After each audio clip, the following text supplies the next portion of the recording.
कम होते पानी की समस्या को देखते हुए धान की सीधी बिजाई का महत्व काफी बढ़ रहा है। लेकिन धान की अच्छी फसल और लाभ पाने के लिए उचित व उन्नत किस्मों का चयन भी जरूरी है। देश में मौजूद कृषि वैज्ञानिकों ने धान की अलग अलग किस्मों का विकास किया है।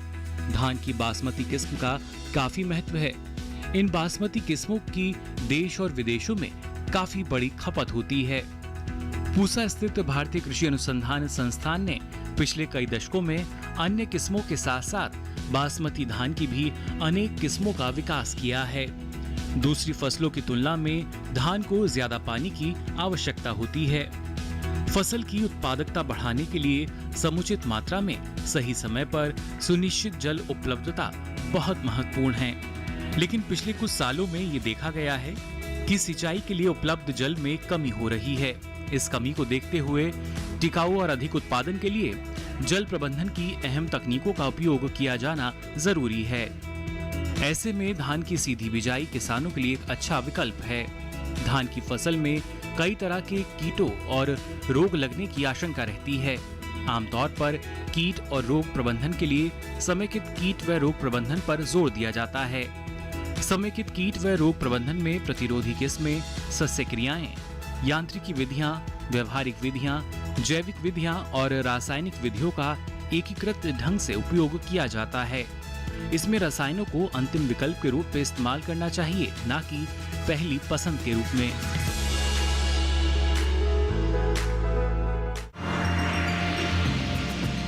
तो अभी आपने देखी एक खास रिपोर्ट। आइए हमारे इस कार्यक्रम की चर्चा की शुरुआत करते हैं और सबसे पहले अभी हम बात करने वाले हैं बासमती धान के बारे में और साथ ही साथ इसकी सीधी बिजाई और उन्नत किस्मों के बारे में। तो इस वक्त हमारे साथ भारतीय कृषि अनुसंधान संस्थान के निदेशक डॉक्टर अशोक कुमार सिंह जुड़ चुके हैं, जिनसे आज हम धान के बारे में विस्तार से जानकारी लेंगे। डॉक्टर सिंह, बहुत बहुत स्वागत है आपका कार्यक्रम विचार विमर्श में। सबसे पहले हम डॉक्टर सिंह आपसे यहाँ पर जानना चाहेंगे, बासमती धान की अगर हम बात करते हैं तो वो किस प्रकार से हमारे किसानों को लाभ पहुंचा सकती है, क्योंकि लोकप्रिय होती जा रही है, और किस तरह से अगर हमारे किसान इसकी खेती को अपनाते हैं तो लाभान्वित हो सकते हैं। बासमती धान का हमारी कृषि अर्थव्यवस्था में बहुत बड़ा महत्व है। और अगर हम बात करें बासमती धान की क्या खासियत होती है, तो सबसे बड़ी खासियत इसके अंदर खुशबू होती है। और खुशबू के साथ साथ बहुत सारे चावल होते हैं जिनमें खुशबू होती है, लेकिन सभी खुशबूदार चावल बासमती नहीं होता है। खुशबू के साथ साथ चावल की लंबाई करीब 6.5 मिलीमीटर और पकाने के बाद दाने की लंबाई दोगुनी हो जाती है। पकाने के बाद चावल बिल्कुल अलग अलग होता है, फरारा होता है, चिपकता नहीं है। और इसमें पकाने के बाद करीब दोगुना इसके आयतन में वृद्धि होती है। वॉल्यूम एक्सपेंशन जो है आयतन उसका करीब 4.5 गुना बढ़ जाता है, लंबाई दोगुनी बढ़ती है। तो ये कुछ खासियत है बासमती चावल की। और अभी हमारे देश से बासमती चावल का निर्यात विश्व बाजार में करीब 32,500 करोड़ रुपए का सालाना किया जाता है, जो कि कृषि क्षेत्र के द्वारा विदेशी मुद्रा अर्जन में एक बहुत बड़ा योगदान है। और इसका सीधा लाभ जो किसान बासमती की खेती करते हैं उनको भी पहुंचता है, क्योंकि जो विदेशी मुद्रा आती है उसका लाभ किसानों को भी सीधे मिलता है बासमती की खेती करके। जी, अगर हम इसके क्षेत्रफल की बात करते हैं तो कितने क्षेत्रफल में इसकी खेती अभी की जा रही है? बासमती की खेती करीब 20 लाख हेक्टेयर क्षेत्रफल में की जा रही है। और देश के 7 राज्य हैं, जिसमें कि जम्मू कश्मीर के 3 जिले हैं जम्मू में, हिमाचल प्रदेश, पंजाब, हरियाणा, दिल्ली, उत्तर प्रदेश के 27 जिले पश्चिमी उत्तर प्रदेश के, और उत्तराखंड। ये 7 राज्य हैं जहां पर बासमती की खेती की जाती है। करीब 20 लाख हेक्टेयर क्षेत्रफल में करीब 25 लाख के आसपास किसान इस खेती से जुड़े हुए हैं। और प्रति वर्ष जो बासमती चावल का उत्पादन होता है वो करीब 7 से 8 मिलियन टन का होता है, जिसमें से 4.5 मिलियन टन चावल तो विदेशी बाजार में निर्यात किया जाता है, और बाकी करीब 3 मिलियन टन के आसपास चावल जो है देश में उसकी खपत होती है अच्छी गुणवत्ता होने के कारण, और किसानों को इसका अच्छा मूल्य मिलता है। जी डॉक्टर सिंह, इसके साथ ही अगर हम बात कर ले इसके अनुमानित उत्पादन की, तो कितना अनुमानित उत्पादन किया जा रहा है अगर हमारे देश की हम बात करते हैं इसमें बासमती धान का? बासमती धान का कुल उत्पादन जैसा कि मैंने बताया करीब 7 मिलियन टन चावल का उत्पादन होता है और 2 मिलियन हेक्टेयर में इसकी खेती की जाती है। कुल क्षेत्रफल धान करीब 44 मिलियन हेक्टेयर है, जिसमें बासमती की खेती 2 मिलियन हेक्टेयर क्षेत्रफल में की जाती है। लेकिन विदेशी मुद्रा का अर्जन इससे काफी मात्रा में होता है, 32,000 करोड़ का, जबकि जो नॉन बासमती चावल है उसका निर्यात भी होता है करीब 6 मिलियन टन के आसपास, और उससे जो विदेशी मुद्रा आती है करीब 20,000 करोड़ के आसपास आती है। जी जी, तो आपने जिक्र किया कि अच्छा खासा निर्यात जो है इसका किया जाता है विश्व के अलग अलग देशों में, और अच्छी विदेशी मुद्रा भी इससे अर्जित की जाती है और इससे हमारे किसानों को भी काफ़ी लाभ मिलता है। तो कौन कौन से देश हैं जहां पर इसका खास तौर पर निर्यात किया जाता है? मुख्य रूप से जो मिडिल ईस्ट कंट्री है उसमें सबसे बड़ा जो आयातक है वो ईरान है, जहाँ पे करीब 1.2 मिलियन टन के आसपास हमारा चावल जो है ईरान में अकेले जाता है। मिडिल ईस्ट के सभी देश, इसके अलावा यूरोपियन यूनियन के सभी देश, और साथ ही साथ अमेरिका में, ये मुख्य हमारे आयातक हैं जो बासमती चावल हमसे खरीदते हैं। यूरोपियन यूनियन में करीब 4 से 5,000 करोड़ का बासमती चावल निर्यात किया जाता है। जी, तो ये मुख्य जो है आयातक देश हैं और यहाँ पर हम निर्यात करते हैं और इससे अच्छी विदेशी मुद्रा भी अर्जित करते हैं। अच्छा मुनाफा कमाने के लिए ज़रूरी है कि अच्छी तरह से खेती भी की जाए, और शुरुआत में अगर हम इसकी उन्नत किस्मों का चुनाव कर लें तो वो आगे चलकर हमारे लिए ही काफ़ी लाभकारी साबित होती है। तो ऐसे में बासमती धान के लिए उन्नत किस्में कौन कौन सी हो सकती हैं? क्या आप बताएंगे हमारे दर्शकों को, हमारे किसानों को, कि वो उनका चयन कर लें? जो हमारा भारतीय कृषि अनुसंधान संस्थान, जिसको हम पूषा संस्थान के नाम से भी जानते हैं, यह बासमती की उन्नत किस्मों के विकास में सबसे अग्रणी संस्थान देश का रहा है, और यहाँ से कई सारी किस्मों का विकास किया गया, जिसमें पूषा बासमती 1 जो सबसे पहले विकसित 1989 में हुई, अब उसकी खेती धीरे धीरे कम हो गई है। इसके बाद सन 2003 में हम लोगों ने विकास किया पूषा बासमती 1121, ऐसी किस्म जिसकी खेती सबसे ज्यादा क्षेत्रफल में इस समय करीब 9 लाख हेक्टेयर क्षेत्रफल में की जा रही है। इसके अतिरिक्त उन्नत पूषा बासमती 1, जिसमें पत्ती के झुलसा रोग के लिए रोगरोधी क्षमता का विकास किया गया है। पूषा बासमती 1401, ये किस्म बहुत ही अच्छी पैदावार, करीब 30 कुंटल प्रति एकड़ की पैदावार होती है और गुणवत्ता के दृष्टिकोण से भी बहुत अच्छी है। इसके अलावा पूषा बासमती 1509 एक किस्म हम लोगों ने 2013 में विकसित की, और इस किस्म की खास बात यह है कि ये कम समय में पककर तैयार हो जाती है। 120 दिन का समय बीज से बीज तक लगता है इसमें, जिससे किसान इसकी खेती करने के बाद, धान की कटाई करने के बाद आलू की खेती कर सकते हैं, आलू की कटाई के बाद मिर्च की खेती कर सकते हैं। तो पूषा बासमती 1509 कम अवधि की किस्म लगाने के कारण बहुफसलीय प्रणाली का भी हम किसान भाई लाभ उठा सकते हैं। इसके अतिरिक्त पिछले 3 वर्षों में हम लोगों ने 3 और किस्मों का इजाद किया है, जिसमें पूषा बासमती 1718, यह किस्म पूषा बासमती 1121 का सुधार करके बनाई गई है। इसमें पत्ती के लिए जो झुलसा रोग लगता है उसके लिए रोगरोधी क्षमता का विकास किया गया है, यह बीमारी नहीं लगती है। पूषा बासमती 1728, यह भी एक सुधरी किस्म है पूषा बासमती 6 की, जिसके अंदर पत्ती का झुलसा रोग नहीं लगता है। और पूषा बासमती 1637 बहुत महत्वपूर्ण किस्म है, इसके बारे में बताना चाहूंगा कि इसके अंदर ब्लास्ट या झोंका रोग की बीमारी नहीं लगती है। धान में, बासमती धान में खासकर एक बीमारी आती है जिसको हम गर्दन तोड़ की बीमारी बोलते हैं, और इसके रोकथाम के लिए किसान भाई ट्राइसाइक्लाजोल एक फफूंदनाशी दवा का प्रयोग करते हैं, और इसका अवशेष अगर चावल के अंदर पाया जाता है 0.01 ppm, बहुत कम मात्रा, 1 मिलीग्राम 100 किलोग्राम चावल में। तो यूरोपियन यूनियन के देशों ने यह निर्णय लिया है कि वो बासमती चावल भारत से आयात नहीं करेंगे अगर उसके अंदर ट्राइसाइक्लाजोल की मात्रा पाई जाती है 0.01 ppm की दर से। तो इस बात को ध्यान में रखते हुए हम लोगों ने अनुसंधान कार्य करके अब पूषा बासमती 1637 एक किस्म का विकास किया, जिसके अंदर गर्दन तोड़ बीमारी नहीं लगती है। इसकी जो इसके अंदर एक जीन हम लोगों ने डाले हैं, जिसकी वजह से कि ये झोंका बीमारी इसके अंदर नहीं लगती है। तो उससे एक और फायदा होता है, अवशेष तो होता नहीं दवा का, इसके अलावा जो दवा के ऊपर खर्च आता था किसानों का, करीब 3,000-4,000 रुपए प्रति एकड़ दवा छिड़कने का खर्च आता है, उस खर्च में भी कमी होती है, काफी कमी आ गई है। लागत में भी यहाँ पर हम कमी कह सकते हैं अगर इन किस्मों का चुनाव करते हैं हमारे किसान। जी, तो लागत में जब कमी आएगी तो उसका सीधा असर किसान की आमदनी के ऊपर हुआ। माननीय प्रधानमंत्री जी ने लक्ष्य रखा है किसानों की आय 2022 तक दुगनी करने के लिए, तो इसको किसी के ऊपर जो लागत है उसको कम करके इसमें काफी योगदान किया जा सकता है। और रोग रोधी किस्मों का विकास करके हम लोगों का प्रयास है कि इसमें खेती की लागत को हम कम करें और जो खाद्यान्न पैदा होता है उसकी गुणवत्ता भी अच्छी हो, उसके अंदर दवाओं की आवश्यकता नहीं हो। जी, हमारे वैज्ञानिक निरंतर शोध कार्य करते रहते हैं हमारे किसानों के सहयोग के लिए, उनकी बेहतरी के लिए, ताकि हमारे किसान उन किस्मों का चुनाव कर सकें जिनकी रोग प्रतिरोधक क्षमता काफ़ी अच्छी है और आगे चलकर अच्छी गुणवत्ता वाला जो उत्पादन हमारे किसान हासिल कर सकें।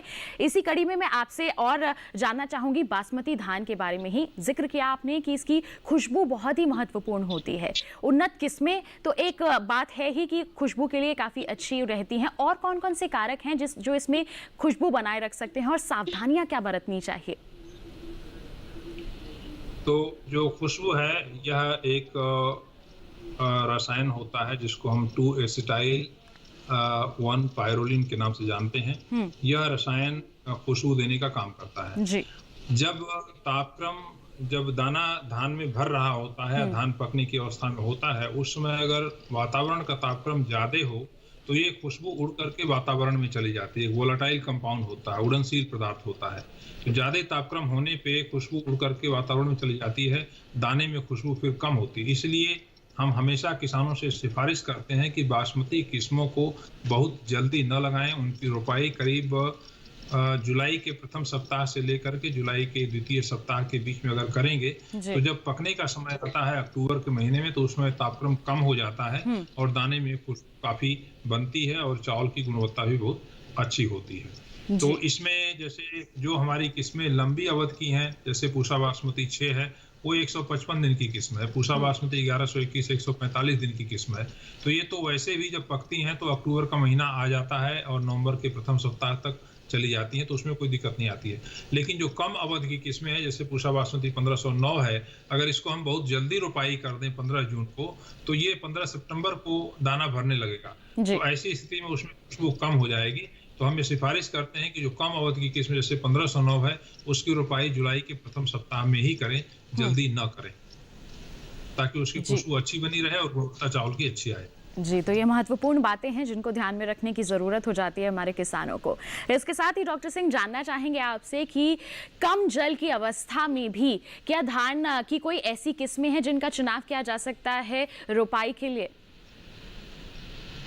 एक जो सबसे बड़ी बात है, आमतौर पे ये बात कही जाती है कि 1 किलोग्राम चावल पैदा करने के लिए करीब 3000 लीटर पानी की आवश्यकता होती है जी। और जिन क्षेत्रों में चावल ज्यादा उगाया जा रहा है, खासकर पंजाब, हरियाणा और पश्चिमी उत्तर प्रदेश के क्षेत्रों में, तो भूजल स्तर काफी तेजी से गिरता जा रहा है जी। इसलिए धान की जो खेती मुख्य रूप से इन क्षेत्रों में रोपाई विधि द्वारा होती है और उसमें पानी की मात्रा बहुत ज्यादा लगती है।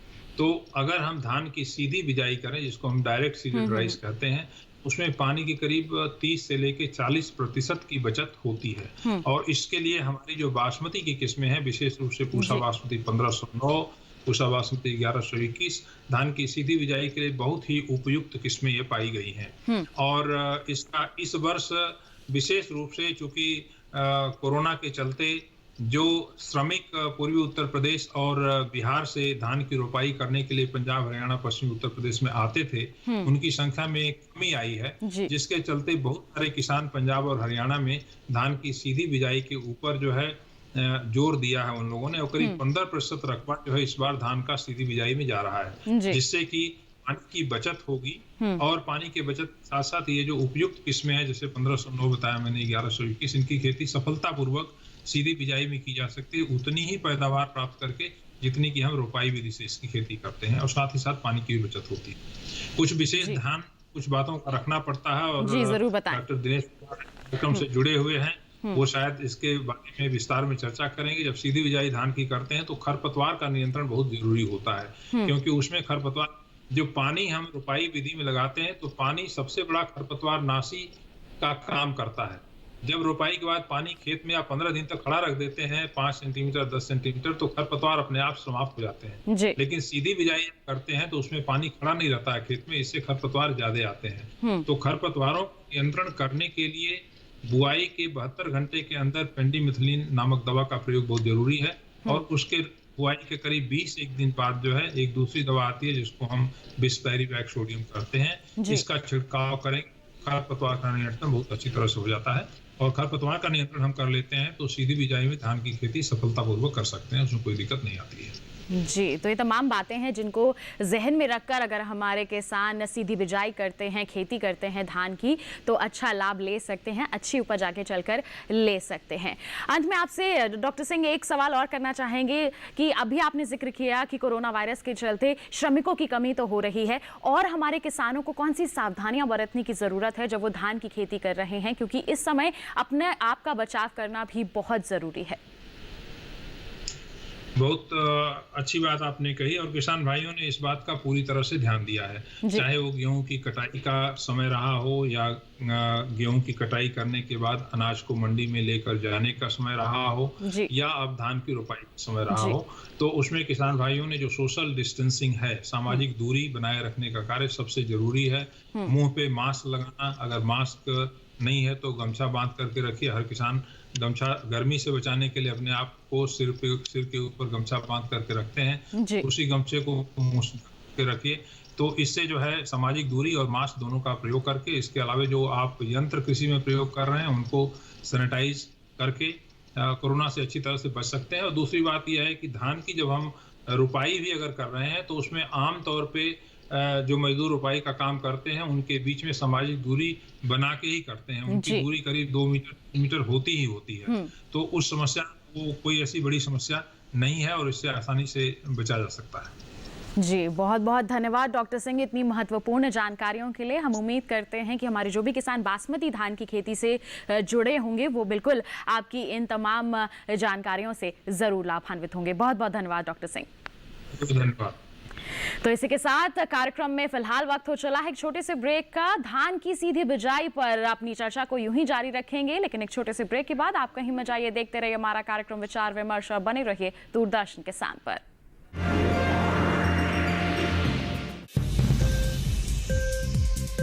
उपज के भाव ताव, आवक का हाल चाल, आयात निर्यात पर पैनी नजर, जानकारों की सटीक सलाह, सिर्फ मंडी खबर में सोमवार से शनिवार सुबह 8:05 पर।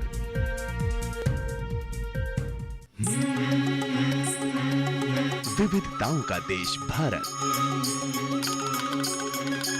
जहां है नई सोच और परंपराओं की बुनियाद।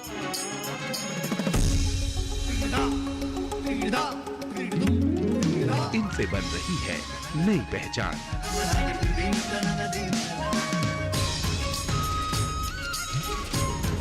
देखिए कार्यक्रम ये है मेरा इंडिया, एक यात्रा कामयाबी की, शनिवार और रविवार दोपहर 12:05 पर।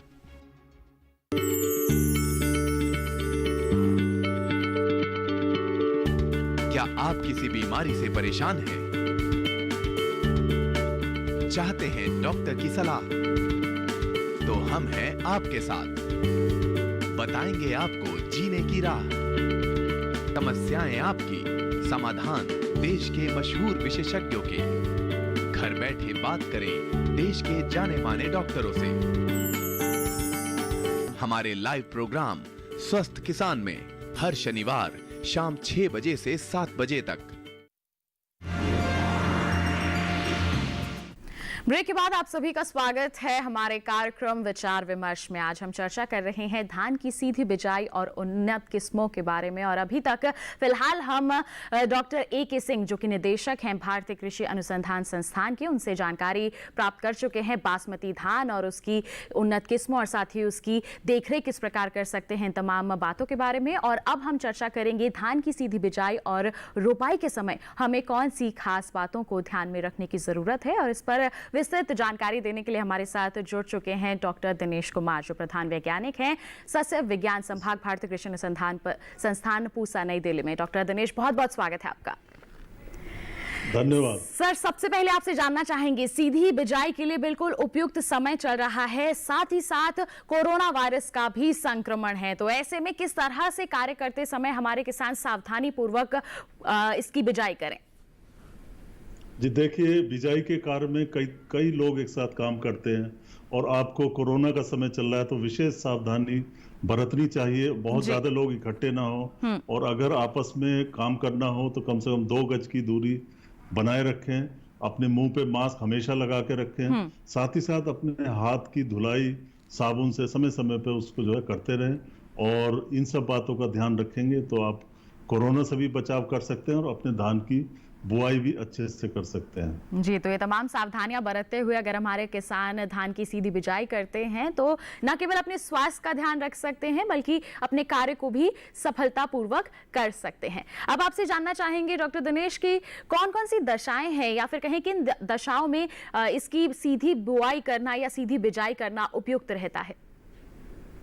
देखिए, मुख्य तौर पे 2 बातें हैं। पहली बात तो ये है कि पानी की कमी हो। जी। जैसा कि हम जानते हैं कि धान काफी पानी लेता है और पानी की अक्सर किसान भाइयों के पास कमी रहती है। जी। तो ऐसी दशा में जो है सीधी बिजाई करके हम पानी की बचत कर सकते हैं।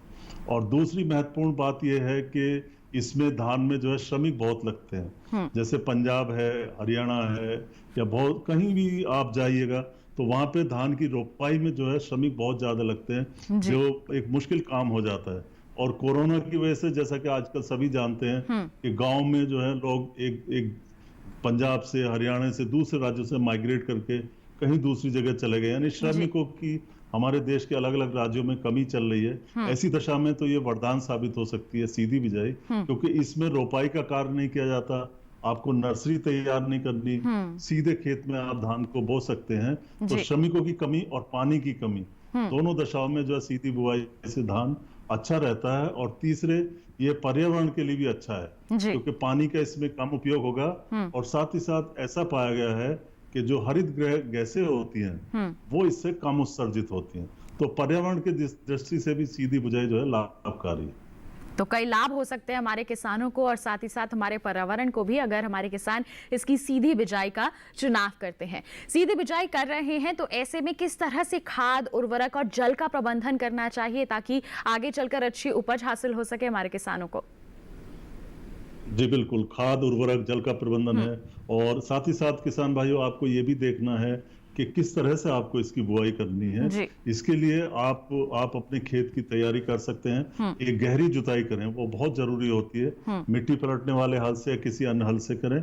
इसके बाद 2-3 जुताई आप कल्टीवेटर या हैरो से करें और फिर अपने खेत को समतल कर लें। किसान भाइयों, इस समय पे खेत में नमी का होना बहुत जरूरी है।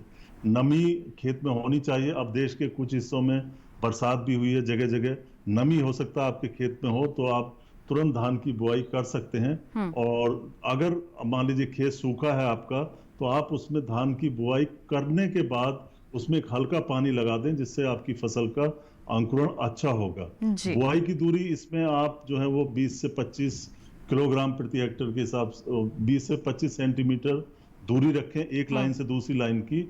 और बीज की मात्रा अगर आप सीड ड्रिल से बो रहे हैं तो 25 से 30 किलोग्राम प्रति हेक्टेयर के हिसाब से बीज की जरूरत होती है।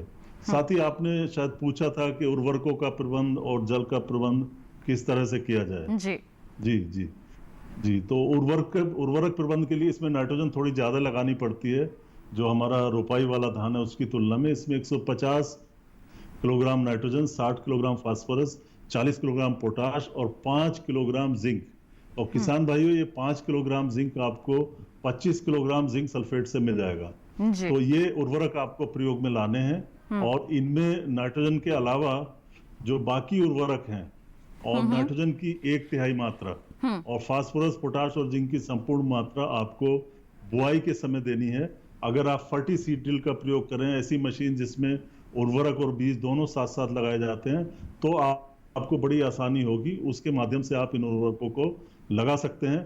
साथ ही साथ जो नाइट्रोजन की 1/3 और 1/3 मात्रा है वो 2 बराबर भागों में लेके पहली आप बुआई के 25 से 30 दिन बाद और दूसरी 65 से 70 दिन बाद खेत में आपके प्रयोग करें। जी सर, तो अभी आपने बताया कि खाद और उर्वरक का प्रबंधन हमारे किसान किस प्रकार कर सकते हैं। अब आपसे जानना चाहेंगे कि कुछ जो हमारे किसान हैं सीधी बिजाई के लिए जीरो टिल का भी इस्तेमाल करते हैं, तो वो किस प्रकार से सावधानियां बरतें और जल प्रबंधन पर क्या सलाह रहेगी आपके हमारे किसानों के लिए? जी बिल्कुल, आजकल क्या होता है कि कई बार किसान भाइयों के पास समय नहीं होता जुताई करने का, और इसमें खर्चा भी आता है। जैसे हम जानते हैं डीजल अब लगातार महंगा होता जा रहा है, तो ऐसी दशाओं में आप सीधी बुआई कर सकते हैं। रबी की फसल जैसे गेहूं आपने काटी, चना, मटर, मसूर, आलू या जो भी फसल आपने ली है, उसके बाद अगर आप धान की सीधी बिजाई बिना जुताई के करना चाहते हैं तो आप कर सकते हैं। इसके लिए आपको जो मशीन है, जैसे जीरो टिल ड्रिल मशीन है पन्नगर की, उसका प्रयोग कर सकते हैं, या हैप्पी सीडर तो आप सभी किसान भाई जानते हैं, हैप्पी सीडर का प्रयोग करके आप धान की सीधी बिजाई कर सकते हैं बिना जुताई के। और साथ ही साथ इसमें जो है, हाँ, खरपतवार नियंत्रण पर आपको ध्यान देना होगा। और जहां तक पानी या सिंचाई प्रबंधन की बात है, तो धान की जो सीधी बोई गई फसल है, इसमें आपको समय समय पर 3-4 दिन के अंतर पे पानी लगाना पड़ेगा, क्योंकि इसमें पानी आप खड़ा नहीं रखते जैसे कि परंपरागत धान में रखते हैं। इसमें आपको सिर्फ इतना पानी लगाना है कि मिट्टी आपकी पूरी तरह से संतृप्त हो जाए। और उसमें साथ ही साथ ये भी ध्यान रखना है कि बाल ना पड़ने पाए, जैसे यानी बिवाई ना पड़ने पाए या जमीन आपकी फटे ना, उसके पहले ही आपको इसमें पानी लगाना पड़ेगा। और एक बात और है इसमें पानी में, कि जब आपकी बालियां निकलने लगेंगी, उसके बाद आप खेत में 2-3 सेंटीमीटर पानी खड़ा रख सकते हैं, जिससे आपकी अच्छी पैदावार मिलेगी। जी, तो ये तमाम प्रबंधन कार्य हमारे किसान कर सकते हैं। आपसे जानना चाहेंगे और कौन कौन सी समस्याएं हैं जिनका सामना हमारे किसान करते हैं जब वो सीधी बिजाई करते हैं, और क्या उनका समाधान हो सकता है? सीधी बिजाई धान में 3 प्रमुख समस्याएं आती हैं।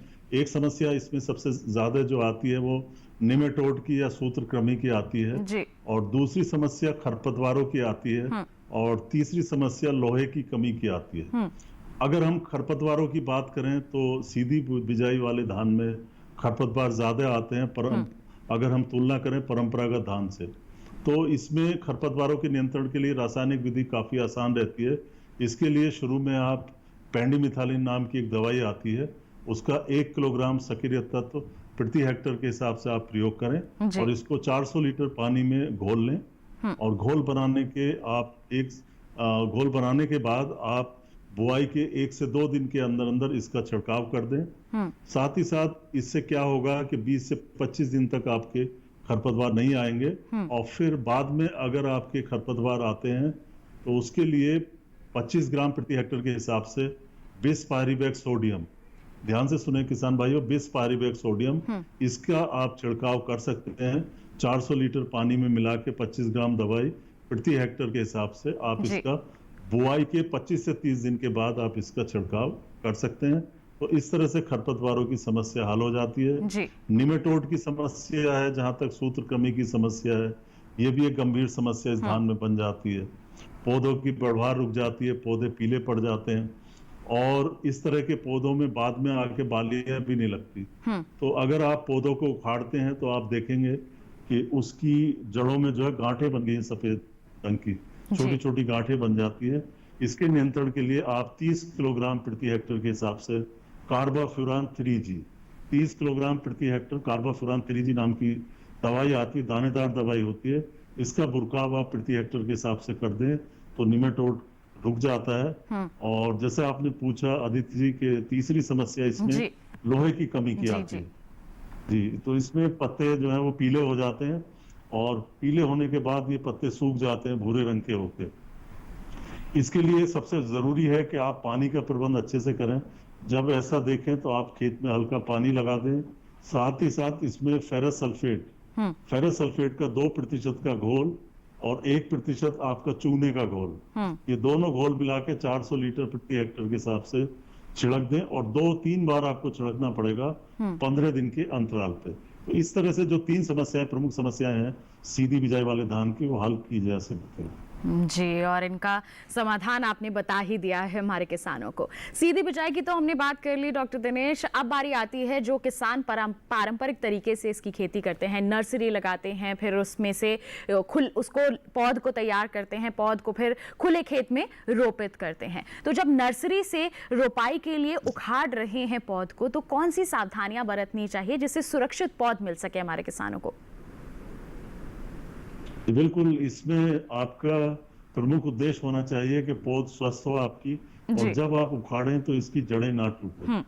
तो इसमें एक दिन पहले आप, जैसे आपको कल पौध उखाड़नी है तो आज शाम को उसमें खेत में जो है पानी लगा दें, जिससे मिट्टी आपकी मुलायम हो जाए और पौध आपकी आसानी से बाहर खींची जा सके। तो इसके लिए जब हम पौध उखाड़ते हैं तो 2 से 3 पौधे एक साथ उखाड़ें। अगर आप ज्यादा पौधे उखाड़ेंगे तो उसमें जो है जड़ें टूटने की संभावना रहती है, और साथ ही साथ इसमें खरपतवार भी आ जाते हैं। तो खरपतवारों को भी आप अलग कर लें। फिर जो मिट्टी लगी हुई आपकी पौध है उसको आप साफ पानी से धो लें, और जहां तक कोशिश हो इस पौध को हमें तुरंत रोपित कर देना चाहिए, तुरंत इसकी रोपाई कर देनी चाहिए। अगर किसी वजह से नहीं कर पा रहे तो 2-3 घंटे 4 घंटे मान लो आपको नहीं करना है तो नाली जिसमें पानी भरा हो उसमें इस पौध को रख सकते हैं। लेकिन आप किसी छायादार स्थान पर जो है इस पौध को आप रखें और इसके छोटे छोटे बंडल बना लें। और इसमें एक समस्या और आती है जी। वो ये है कि बकानी रोग कई बार आ जाता है। तो अगर आपको ऐसे संभावना लगे कि बकानी रोग आ सकता है आपके नर्सरी में या पौध में, तो आप इसको बावस्टीन के घोल में 3-4 घंटे तक डुबो कर रखते हैं जी। बावस्टीन का घोल आप 1 ग्राम बावस्टीन और 1 लीटर पानी, इस तरह से आप घोल बना लें जरूरत के हिसाब से। 1 ग्राम बावस्टीन 1 लीटर पानी, और फिर उसमें आप 3-4 घंटे इस पौध को रख दें। और फिर इसकी अगर आप रोपाई करते हैं तो ये बकानी का प्रभाव कम आएगा जी। साथ ही आप ये भी बता दें डॉक्टर दिनेश की पौध तो हमने निकाली नर्सरी से, लेकिन जब हम रोपाई कर रहे हैं तब क्या बातें हैं जिनको ध्यान में रखने की जरूरत है? जी बिल्कुल, उस समय पे आपको ध्यान में रखना कि रोपाई हमेशा पंक्तियों में करें। आमतौर पे होता है किसान भाई एक पौध यहाँ लगा दी एक वहां लगा दी, उससे अच्छा नहीं रहता। उससे आप खरपतवार नियंत्रण नहीं कर सकते और पौधों को स्पेस जो है ना जगह कम मिलती है। तो इसके लिए आप 20 सेंटीमीटर पंक्ति से पंक्ति की दूरी और 10 सेंटीमीटर पौध से पौध की दूरी रखें। और इसमें एक बात और है कि पौध को आप सीधे लगाएं। कई बार ऐसा होता है कि जब किसान भाई पौध लगाते हैं तो उसकी जड़ ऊपर उठ जाती है, तो आपकी जड़ सीधे जमीन में जानी चाहिए। कई बार एल के आकार की जो है रोपाई हो जाती है, जड़ें ऊपर की तरफ मुंह कर लेती है और उससे जो है वो टिल्डिंग वगैरह जो कल्ले बनते हैं उससे कम बनते हैं। रोपाई की गहराई आप ज्यादा ना रखें जी। रोपाई की गहराई आप मात्र 1 से 3 सेंटीमीटर रखें। इससे ज्यादा गहरी पे करने पे जो है वो कल्ले कम बनते हैं और फसल में जो है पैदावार कम आती है। तो इस तरह की सावधानी है जो किसान भाइयों को रोपाई के समय रखनी चाहिए जी। रोपाई के समय तो हमारे किसानों ने सावधानियां बरत ली, लेकिन रोपाई के पश्चात खरपतवार बड़ा परेशान करती है पैदावार को, बढ़वार को। तो उनके नियंत्रण के लिए क्या सलाह रहेगी आपकी? तो बिल्कुल, रोपी धान में भी खरपतवारों की समस्या आती है, और हालांकि जो सीधी बिजाई से बोया गया धान है उसकी तुलना में कम आती है जी। तो इसके लिए शुरुआत में किसान भाइयों को यही सलाह है कि आप इसमें जो है वो ब्यूटाक्लोर नाम की एक दवाई आती है। ब्यूटाक्लोर 1 किलोग्राम सक्रिय तत्व प्रति हेक्टर के हिसाब से आप रोपाई के 2 से 3 दिन के अंदर अंदर उसका एक आप छिड़काव कर दें। और बाद में अगर खरपतवार आते हैं तो जैसा सीधी बिजाई में बताया गया था कि आपको 20 पारीवैक्स सोडियम 25 ग्राम 400 लीटर पानी में मिला के रोपाई के 25 से 30 दिन के बाद आप उसका छिड़काव करें, तो जो खरपतवार आएंगे वो समाप्त हो जाएंगे जी। डॉक्टर दिनेश, बहुत बहुत धन्यवाद देना चाहूंगी मैं आपका। आपने बहुत ही महत्वपूर्ण जानकारियां धान की सीधी बिजाई और रोपाई के संदर्भ में हमारे किसानों तक पहुंचाई हैं। बहुत बहुत धन्यवाद आपका। तो इसी के साथ किसान भाइयों बहनों, आज आपने जान लिया कि धान की जब सीधी बिजाई आप करना चाह रहे हैं और साथ ही आप अगर रोपाई करना चाह रहे हैं तो उसके लिए आपको कौन सी सावधानियां बरतने की ज़रूरत है, और अगर सीधी बिजाई कर रहे हैं तो कौन सी उन्नत किस्में हैं जिनका आप चयन कर सकते हैं। हम उम्मीद करते हैं कि ये तमाम जानकारियां आपके लिए ज़रूर लाभकारी साबित होंगी। इसी के साथ आज के हमारे इस अंक में बस इतना ही। अगले सप्ताह मुलाकात करेंगे आपसे, एक नए विषय पर करेंगे विचार विमर्श। तब तक के लिए हमें दीजिए इजाजत। आप बने रहिए दूरदर्शन किसान पर, और साथ ही आप हमारे YouTube चैनल के जरिए भी हमसे जुड़ सकते हैं। नमस्कार।